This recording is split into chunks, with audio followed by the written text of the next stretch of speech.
সমীকরণটি এরকম, এ সমান এল প্লাস উই। এসএসসি পরীক্ষা দিচ্ছ তাদের জন্য এই ক্লাসটি খুবই গুরুত্বপূর্ণ। লেনদেনের অধ্যায় থেকে প্রশ্ন একটি থাকবে এবং সেই প্রশ্নটি পরীক্ষায় অবশ্যই আনসার করতে পারবে। এই প্রশ্নটি কোয়েশ্চেন অ্যানালাইসিস করে লিখেছি। কেন লিখেছি? কারণ হচ্ছে যে লেনদেন থেকে প্রশ্ন এই টাইপসের হয়ে থাকে। এখানে রিপাত এন্টারপ্রাইজ একটি ব্যবসা প্রতিষ্ঠান। 2017 সালের ডিসেম্বর মাসে উক্ত ব্যবসা প্রতিষ্ঠানের ঘটনাগুলো সংঘটিত হয়েছে। ডিসেম্বর 1 থেকে 20 পর্যন্ত কিছু লেনদেন দিয়েছে। আমরা প্রশ্ন পড়ার পর এই ঘটনাগুলো পড়ব। তো দেখি প্রশ্ন কি বলেছে। ক নাম্বার প্রশ্ন, ব্যবসায়িক লেনদেন নয় এমন ঘটনাসমূহ চিহ্নিত করে মোট পরিমাণ নির্ণয় করো। তো কোন ঘটনাগুলো লেনদেন নয় এবং কোন ঘটনাগুলো লেনদেন, এটা আমরা কিভাবে বুঝবো? তো চলো ঘটনা লেনদেনের কিছু বৈশিষ্ট্য আমরা দেখি। লেনদেনের কিছু বৈশিষ্ট্য, যে বৈশিষ্ট্যগুলো সচরাচর আমাদের প্রয়োজন হবে, আমি শুধুমাত্র সেই বৈশিষ্ট্যগুলো লিখছি। অর্থের অঙ্কে পরিমাপযোগ্য। তারপরে 2, আর্থিক অবস্থার পরিবর্তন। 3, দ্বৈত সত্তা। কি আমি একটু আলোচনা করি। অর্থের অঙ্কে পরিমাপযোগ্য, এর অর্থ হলো যে ঘটনাটি আছে সেই ঘটনাটি কি অর্থের অঙ্কে পরিমাপযোগ্য কিনা, অর্থাৎ কত টাকা একটা অ্যামাউন্ট, সেই অ্যামাউন্টটা থাকতে হবে। এবং দ্বিতীয় হচ্ছে আর্থিক অবস্থার পরিবর্তন। আর্থিক অবস্থার পরিবর্তন বলতে আমার ব্যবসায়ীর আর্থিক অবস্থার কোনো পরিবর্তন ঘটেছে কিনা, অর্থাৎ আমার কাছ থেকে টাকা চলে গেছে কিনা কিংবা আমার কাছে টাকা আসছে কিনা, এই বিষয়টা হলো আর্থিক অবস্থার পরিবর্তন। 3 নাম্বার হলো দ্বৈত সত্তা। দ্বৈত সত্তার অর্থ হলো দুটি পক্ষ থাকতে হবে। অর্থাৎ যেমন এখানে আমরা দেখি 5 লাখ টাকা নিয়ে ব্যবসা শুরু করা হলো। 5 লাখ টাকা নিয়ে ব্যবসা শুরু করার ফলে কি ঘটেছে? আমার ব্যবসায়ে টাকা বৃদ্ধি পেয়েছে, নগদ অর্থ বৃদ্ধি পেয়েছে এবং মালিকানা সত্ত্ব বৃদ্ধি পেয়েছে। কেন মালিকানা সত্ত্ব বৃদ্ধি পেয়েছে? কারণ মালিক ব্যবসায়ে মূলধন এনেছে। তাহলে এখানে দুটি পক্ষ, একটি পক্ষ হচ্ছে আমার ব্যবসায়িক নগদ অর্থ বৃদ্ধি পেয়েছে এবং মালিকানা সত্ত্ব বৃদ্ধি পেয়েছে।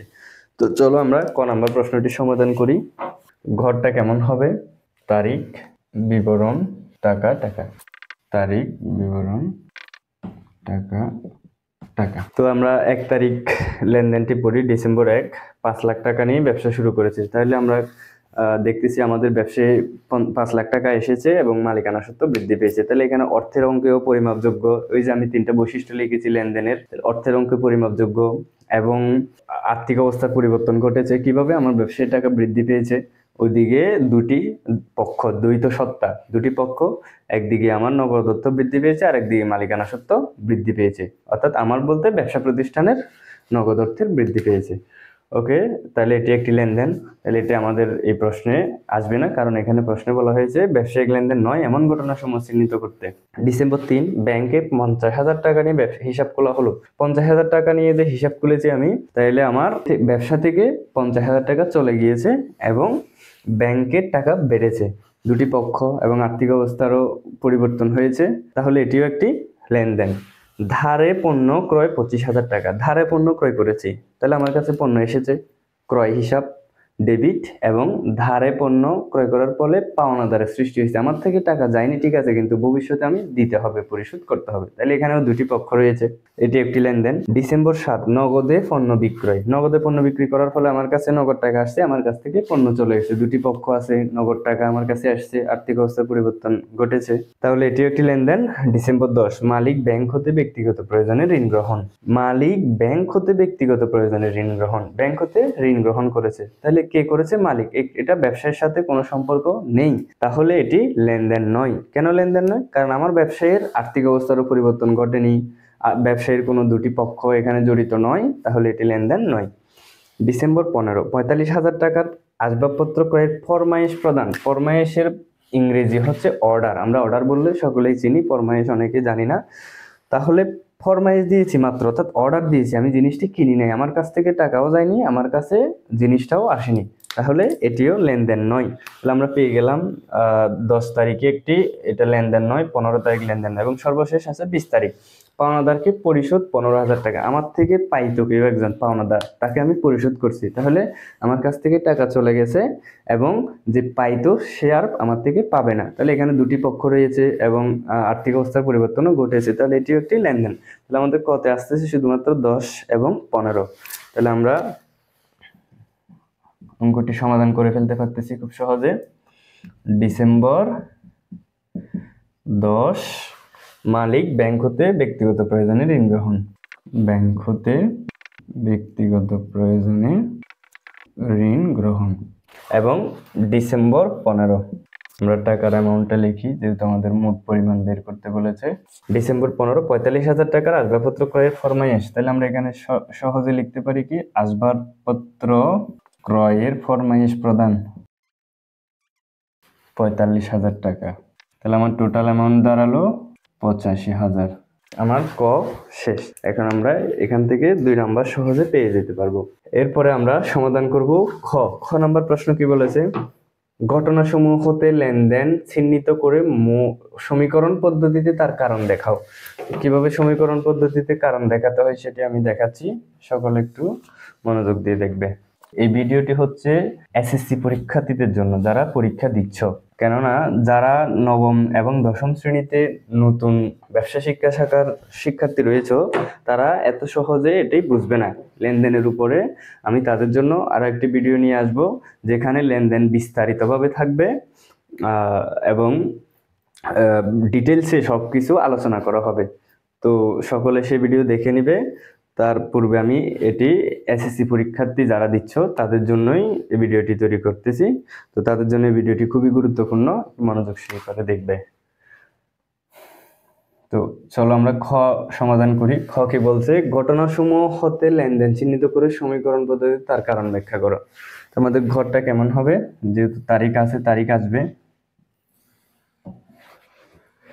তারিখ, লেনদেন কিনা এবং কারণ। তারিখ,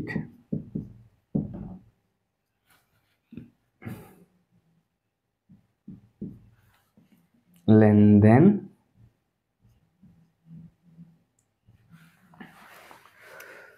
অথবা চাইলে আমরা এখানে বিবরণ দিতে পারি এবং এখানে কারণ। চলো আমরা শুরু করি।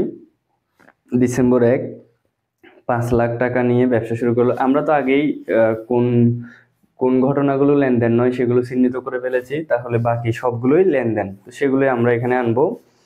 2017 সাল ডিসেম্বর 1, 5 লাখ টাকা নিয়ে ব্যবসা শুরু করছে। তাহলে এটি একটি লেনদেন। তো যেহেতু লেনদেন, আমাকে কি বলেছে, সমীকরণ পদ্ধতিতে তার কারণ ব্যাখ্যা করতে। তো সমীকরণ পদ্ধতি বলতে দুটি পক্ষ থাকবে, আমার কাছে টাকা আসছে, তাহলে আমরা কারণটা দুই একটা লিখলে তোমরা বুঝে যাবে এটি একটি লেনদেন। লেনদেন, তাহলে 5 লাখ টাকা নিয়ে, কারণটা আমরা ব্যাখ্যা করে লিখতেছি, 5 লাখ টাকা নিয়ে ব্যবসা শুরু করার ফলে ব্যবসায়ে নগদ, ব্র্যাকেটে লিখবে সম্পদ এবং মালিকানা সত্ত্ব, মালিকানা সত্ত্ব ওই, এখানে মূলধন আগে হবে, মূলধন ব্র্যাকেটে মালিকানা সত্ত্ব, মালিকানা সত্ত্ব বৃদ্ধি পেয়েছে। এই পদ্ধতিটাকে বলা হয় সমীকরণ পদ্ধতি। সমীকরণ পদ্ধতিতে কারণ লিখেছি আমি কিভাবে, আমার একদিকে নগদ অর্থ সম্পদ বৃদ্ধি পেয়েছে এবং আরেকদিকে মূলধন মালিকানা সত্ত্ব বৃদ্ধি পেয়েছে। আশা করি তোমরা বুঝতে পেরেছ। পরবর্তী লেনদেনগুলো আমরা কারণ লিখি। 3 তারিখ, এটিও একটি লেনদেন।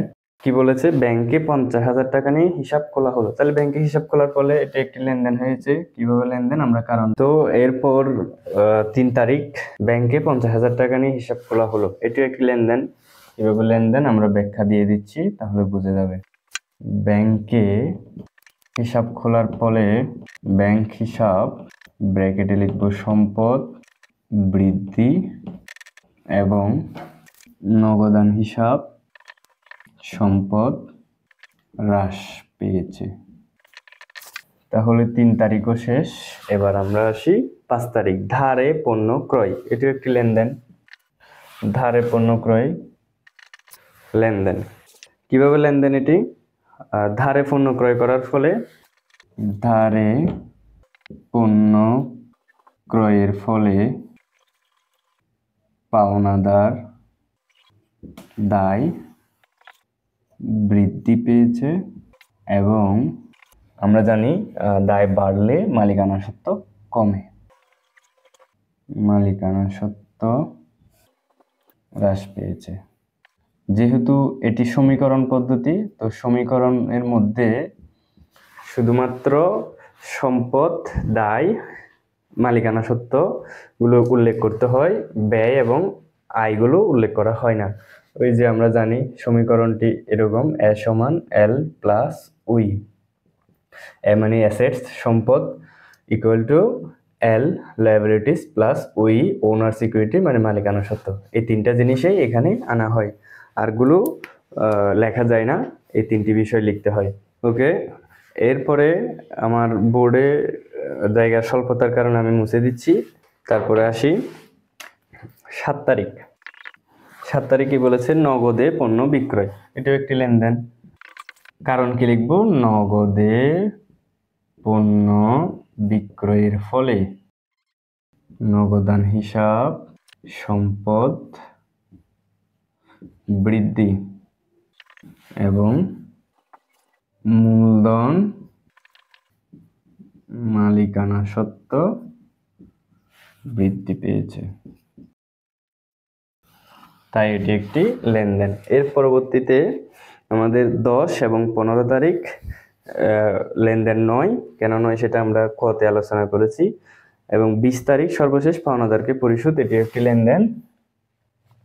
আমরা 20 তারিখটা সম্পন্ন করি। ডিসেম্বর 20, এটি একটি লেনদেন।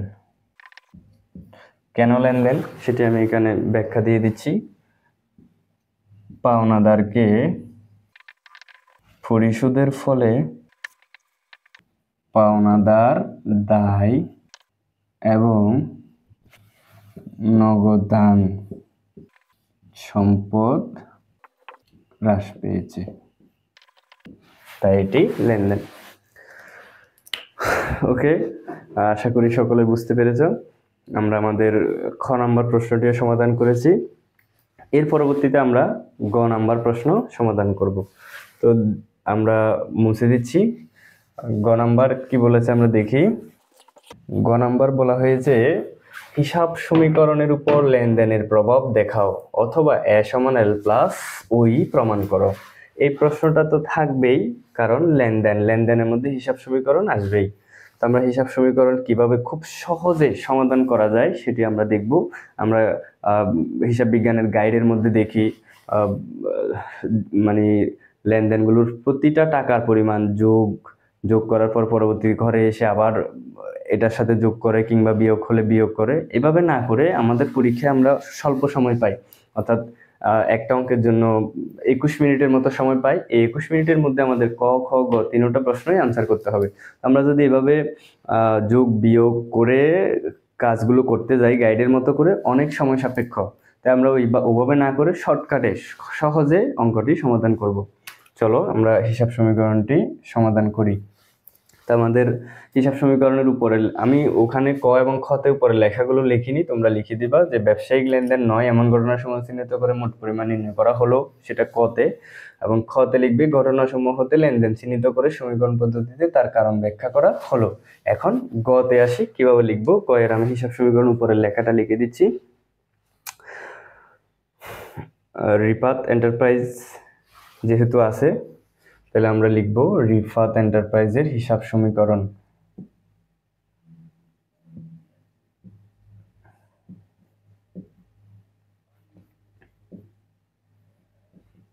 এর হিসাব সমীকরণ।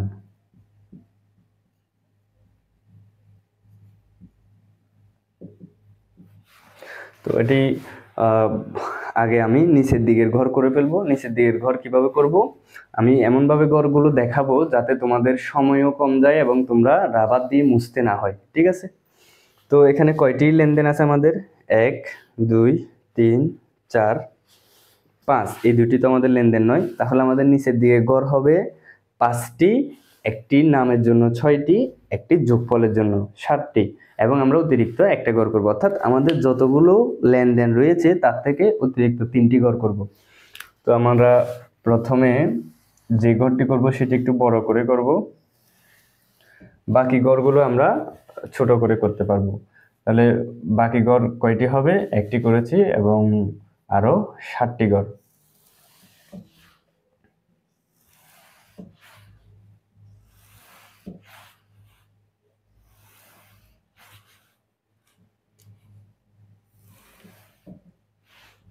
তিন, 4, 5, 6,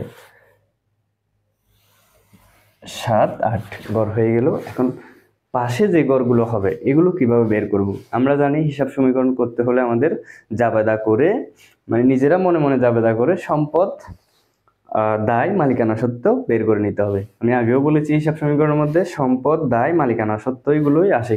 কেন? আমরা জানি যে এ সমান এল প্লাস উই, জাস্ট এগুলোরই গড় হবে। আর বাকি যে আয় এবং ব্যয় রয়েছে সে আয় ব্যয় গড় হবে না, কিন্তু এখানে কাজ হবে। তো একটু মনোযোগ দিয়ে দেখো সকলে। 5 লাখ টাকা নিয়ে ব্যবসা শুরু করেছি, এখানে যাবে কি হবে? নগদান হিসাব ডেবিট, মূলধন হিসাব ক্রেডিট। তাহলে এখানে আমরা দুইটা জিনিস পেয়েছি, একটা নগদান সম্পদ আর একটা মূলধন। তাহলে আমরা দুই দিকে দুইটা ঘর পেলাম। এরপরে ডিসেম্বর 3 ব্যাংকে 50,000 টাকা নিয়ে হিসাব খোলা হলো। তাহলে এখানে কয়টা পাইছি? আমি এখানে লিখে রাখতেছি, এখানে একটা, ওই পাশে একটা, তো দুই দিকে দুইটা ঘর পেয়েছি। এখানে ব্যাংকে হিসাব খোলার ফলে 50,000 টাকা নিয়ে হিসাব খুলছি, তাহলে ব্যাংক হিসাব ডেবিট, নগদান হিসাব ক্রেডিট।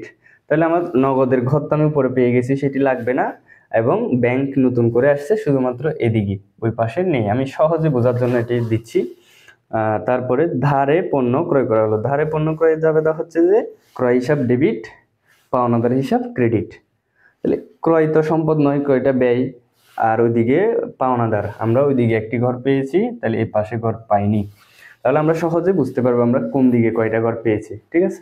তারপরে নগদে পণ্য বিক্রয়। নগদে পণ্য বিক্রয় করার ফলে নগদান হিসাব ডেবিট, বিক্রয় হিসাব ক্রেডিট। নগদটা সম্পদ এবং বিক্রয়টা আয়। আয়ের ঘর তো হয় না, নগদের ঘর আমরা উপরে পেয়ে গেছি, তাই এখানে দুই দিকে 0। মানে এগুলো আমার শর্টকাট পদ্ধতি, যাতে তোমরা ঘরগুলো খুব সহজে খুঁজে পেয়ে যাও। এই দুটি লেনদেন নয়, এগুলো আমাদের লাগবে না। সর্বশেষ পাওনাদারকে পরিশোধ 15,000 টাকা। তাহলে পাওনাদারকে পরিশোধ করেছি 15,000 টাকা। পরিশোধ করার ফলে কি হয়েছে? আমার নগদ টাকা চলে গেছে, পাওনাদার কমে গেছে। পাওনাদার হিসাব ডেবিট, নগদান হিসাব ক্রেডিট। পাওনাদারও আমরা উপরে পেয়ে গেছিলাম, নগদানও আমরা উপরে পেয়ে গেছি, তাহলে এখানেও লাগবে না। তাহলে আমাদের ঘর কয়টি? এই পাশে 2টি এবং এই পাশে 2টি, 4টি ঘর। ঘরগুলো কিভাবে করতে হবে দেখো। আমরা যেহেতু আমার দুই পাশে দুটি ঘর সমান ঘর হবে, তাহলে আমরা প্রথমে তারিখের একটা ঘর করব এবং এদিকে মন্তব্যের একটা ঘর করে নিব ফুরু। আমি আগে বলেছি যাতে আমাদের রাবার দিয়ে মুছতে না হয় সেভাবে ঘরটা শেখাবো, একটু মনোযোগ দিয়ে দেখবে। তারপরে মাঝখানে যেহেতু দুই দিকে আমার সমান ঘর, মাঝখানে আমি একটা সমান চিহ্ন দিয়ে দিব, তাও সম্পূর্ণ দিলাম। এখন আমার দুই দিকে দুইটা ঘর ভাগ করে নিব, করলাম। দুইটা করে ঘরের জন্য, সরি, এখানে পুরো ঘরটা করব না, আমরা কি করব? এক ঘর বাদ দিয়ে এতটুকু পর্যন্ত যোগ করব। সেম এখানেও যখন আমি ঘর করতে আসব, খেয়াল রাখবেন নিচের দিকে যেন না যায়, তাহলে আমার আর রাবার লাগবে না। এখন আমি ঘরের নামগুলো লিখি। তারিখ, এখানে হচ্ছে যে এ মানে সম্পদ সমান এল প্লাস উই, অর্থাৎ দায় প্লাস মালিকানা সত্ত্ব।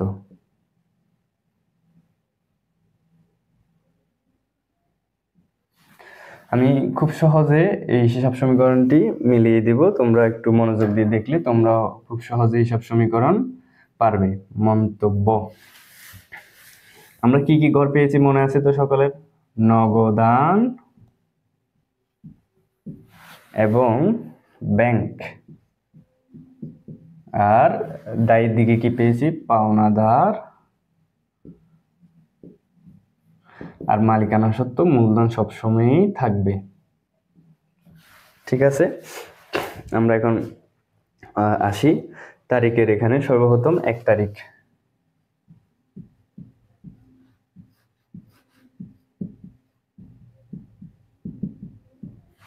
কি বলেছে আমরা দেখি, 50,000 টাকা নিয়ে ব্যবসা শুরু করা হলো। তাহলে 50,000 টাকা নিয়ে ব্যবসা শুরু করার ফলে কি হয়েছে, আমাদের কাছে নগদ টাকা আসছে, মানে নগদান বৃদ্ধি, নগদ টাকা প্লাস, আর নগদ টাকা বাড়ছে, ওইদিকে কি বাড়ছে, মূলধন মানে মালিকানা সত্ত্ব বৃদ্ধি পেয়েছে, মালিকানা সত্ত্ব প্লাস 5 লাখ টাকা। মাথায় রাখবে, মন্তব্য তখনই লিখবো যখন আমাদের মূলধনের ঘরে টাকা আসবে। তাহলে এখানে মূলধনের ঘরে টাকা আসছে, তাহলে আমার থেকে মন্তব্য লিখতে হবে। কি লিখবো আমি, বিনিয়োগ অথবা মূলধন আনয়ন, যেটি লিখো না কেন হবে। তারপর আমরা আরেকটা কথা মাথায় রাখবে, যে আমি শর্টকাট পদ্ধতি, অর্থাৎ তোমরা যাতে বুঝতে পারো যে অঙ্ক ভুল হচ্ছে কিনা। সমানের এ পাশে যদি প্লাস হয় ও পাশেও প্লাস হবে, সমানের এ পাশে যদি মাইনাস হয় ও পাশেও মাইনাস হবে, এবং অনেক সময় একটা টাকা দুইটাই কিন্তু একই পাশে বসে, তখন কি হবে, তখন একটা প্লাস হলে আরেকটা মাইনাস। এটা কেন বলা হয়েছে, যাতে তোমরা বুঝতে পারো তোমাদের অঙ্কটা ভুল হচ্ছে কিনা। ঠিক আছে, পরবর্তী, ব্যাংকে 50,000 টাকা নিয়ে হিসাব খোলা হলো। ব্যাংকে হিসাব খোলার ফলে কি হয়েছিল, আমার ব্যাংকের টাকা বাড়ছে, নগদ টাকা কমছে। এই যে দেখো, এখন বুঝতে পারবে, ডিসেম্বর 3 তারিখ ব্যাংকের টাকা বেড়ে গেছে এবং নগদ টাকা কমে গেছে। তাহলে দেখো, আমি আগে বলেছিলাম যে এই পাশে প্লাস হলে ও পাশে মাইনাস, এ পাশে মাইনাস হলে এ পাশে প্লাস হলে এ পাশে প্লাস, এ পাশে মাইনাস হলে ও পাশে মাইনাস, কিন্তু একই পাশে হলে একটা প্লাস হলে একটা মাইনাস। আমার ব্যাংকের টাকা বাড়ছে, নগদের টাকা কমে গেছে। আচ্ছা, এখন কি আমি মন্তব্য লিখবো? না। কেন লিখবো না? কারণ আমি বলেছিলাম মূলধনের ঘরে যতক্ষণ টাকা আসবে তখনই আমি মন্তব্য লিখবো, না হলে নয়। এরপরে আসি 5 তারিখ, ধারে পণ্য ক্রয়। ধারে পণ্য ক্রয়, ধারে পণ্য ক্রয় করার ফলে কি হয়েছে, আমার থেকে তো নগদ টাকা যায়নি, কিন্তু আমার থেকে পাবে, কখনো না কখনো আমার থেকে দিতে হবে। লিখলাম আমি 25,000 টাকা আমার থেকে কেউ একজন পাবে, যার থেকে আমি ধারে কিনেছিলাম সে পাবে। এখন আর কি হয়েছে, ক্রয়। ক্রয় নামের তো কোনো ঘর নাই, এখন আমি কি করব, যেই নামের ঘর নেই সেটা আমরা মূলধনে দিব। তাহলে কি হয়েছে, পাওনাদার, পাওনাদারটা দায়, দায় বৃদ্ধি পেলে মূলধনও হ্রাস পায়, দায় যদি বাড়ে মূলধন কমে। ঠিক আছে, তাহলে আমরা মূলধন কমিয়ে দিই। আর এখন যেহেতু মূলধনের ঘরে টাকা আসছে, আমার থেকে মন্তব্য লিখতে হবে। কি লিখবো, ব্যয়। ঠিক আছে, তারপরে 7 তারিখ, নগদে পণ্য বিক্রয় 45,000 টাকা। নগদে পণ্য বিক্রয় করার ফলে কি ঘটেছে, নগদে পণ্য বিক্রয় করার ফলে আমার নগদ টাকা বৃদ্ধি পেয়েছে 45,000। আর বিক্রয় নামের কোনো ঘর আছে, নেই, তাহলে সেটা কোথায় দিব, মূলধনে। মূলধনে কত টাকা বাড়বে, যেহেতু আমার নগদ টাকা বাড়ছে, মালিকানা সত্ত্বেও বাড়বে। আর মূলধনে করে টাকা আসলে আমার থেকে মন্তব্য লিখতে হবে। মন্তব্য কি, আয়। তারপরে 10 এবং 15 তারিখ লেনদেন নয়, সেটি আমাদের লাগবে না। 20 তারিখ, পাওনাদারকে পরিশোধ 15,000 টাকা। তাহলে আমি পাওনাদারকে পরিশোধ করছি 15,000 টাকা। কি হবে, আমার থেকে নগদ 15,000 টাকা কমে যাবে, এবং পাওনাদারের একটা ঘর আছে, পাওনাদারটা দায় কমে গেলে দায়ও কমে যাবে। তাহলে দেখো, নগদ টাকা কমছে, সম্পদ, এদিকে পাওনাদার কমে গেছে। ঠিক আছে, আমাদের অঙ্কটা শেষ। এখন আমরা হিসাব করে বসিয়ে দিব। তাহলে এখানে দেখো, ইজিলি এইভাবে কিন্তু গাইডে করা নেই, কিংবা অনেক টিচাররাও এভাবে করায় না। গাইডের নিয়মে করাতে গিয়ে স্টুডেন্টরা মাথা ঘুরে যায়, অথবা অনেক সময় সাপেক্ষ ব্যাপার হয়ে থাকে। তো দেখো, আমি যোগ বিয়োগ করে আসিনি, আমি এখন একেবারে যোগ করব। যেমন এখানে 50,000, আমি 50,000 বসিয়ে দিতে পারতেছি, এখানে কোনো কিছু যোগ বিয়োগ নেই। এখানে দেখো, 50,000 থেকে 5,000 চলে গেলে 45, 45 সাথে 45 যোগ করলে 90, 90 থেকে 15,000 চলে গেলে আর 75,000। ঠিক আছে, যোগের সাথে যোগের পরে আসছে বিয়োগ, তাহলে আমরা ক্যালকুলেটারে প্রথমে 5 লাখ, সরি দুঃখিত এখানে একটু ভুল হয়েছে হিসাবটি, 5 লাখ থেকে 50,000 চলে গেলে 4,50,000, এটা যোগ ছিল, এটা বিয়োগ করেছি, আর 4,50,000 সাথে আবার 45,000 যোগ, তাহলে 4,95,000, 4,95,000 থেকে 15,000 বিয়োগ করলে কত হবে?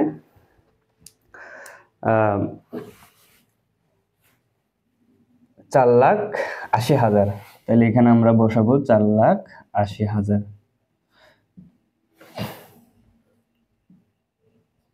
তারপরে এটা হিসাব করি, আমরা জানি হিসাব সমীকরণ এই পাশ এবং এই পাশ মিলতে হবে, দেখি আমরা মিলাতে পারছি কিনা।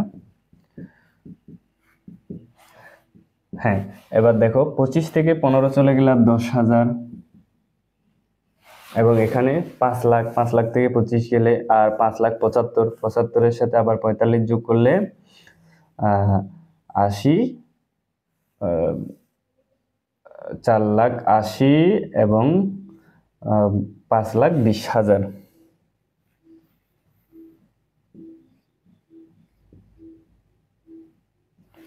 তাহলে আমরা দেখি 5,20,000 এবং 10,000 টোটাল কত? 5,30,000।